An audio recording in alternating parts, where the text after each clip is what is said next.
Good morning students. N के Mittal law class में आपका स्वागत है।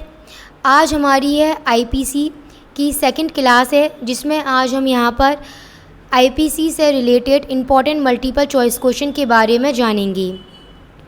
First question, A having sufficient food, A having sufficient food does not provide some food to a beggar who dies of hunger, A is a guilty of, answer A, no offense.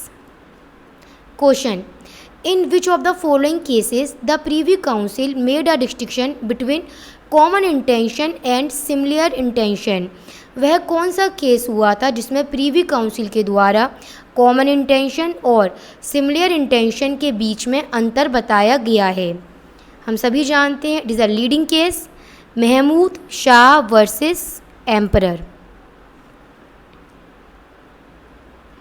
Question, which one of the following is not an essential element of section 34 of IPC?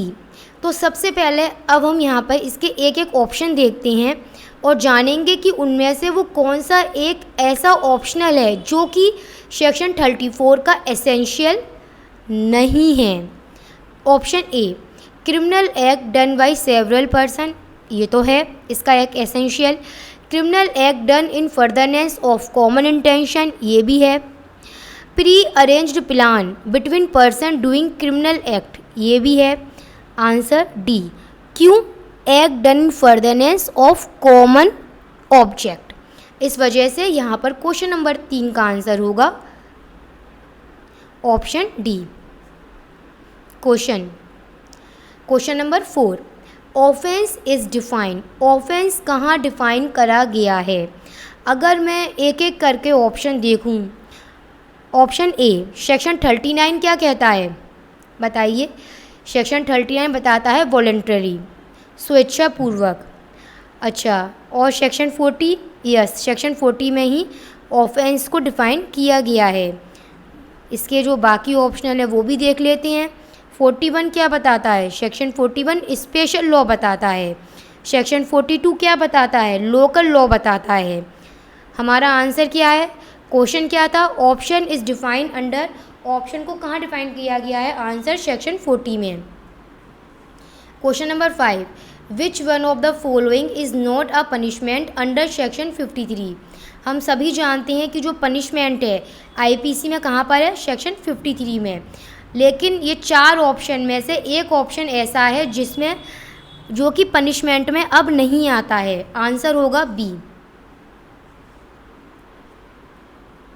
Question, local law mention in section 42, इसने पहले ही हमें बता दिया, question नहीं, कि local law कहाँ पर है? सेक्शन 42 में है।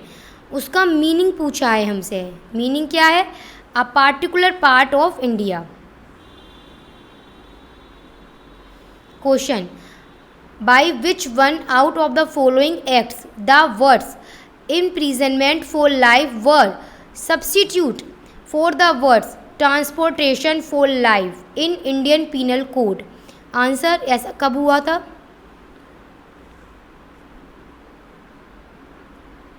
Question, the appropriate government may commute the sentence of death of accused person to any other sentence, मतलब मृत्युदंड को, अभियुक्त के मृत्युदंड को किसी अन्य दंड में बदलना। द एप्रोप्रिएट गवर्नमेंट ऐसा कर सकती हैं। ऐसा वह कब करेंगी?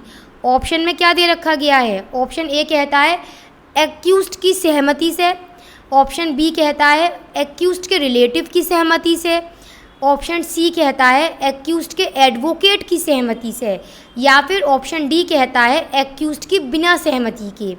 आपका आंसर क्या है? एक इम्पॉर्टेंट क्वेश्चन है। आंसर होगा without the consent of accused. Question 9, where no sum is, आराम से समझिएगा question, where no sum is expressed to which a fine may extend there the amount of fine to which the offender may be liable will be? Answer, unlimited but not excessive। इससे related section बता दूं कौन सा है? IPC का section 63 है। Question, if offence is punishable, if offense is punishable with imprisonment and fine both, then in default of payment of fine the maximum term may be the prescribed maximum term. Answer 1/4. Question 11. Under IPC, which one of the following sections make provision of solitary confinement? Most important question है, related section 73 है.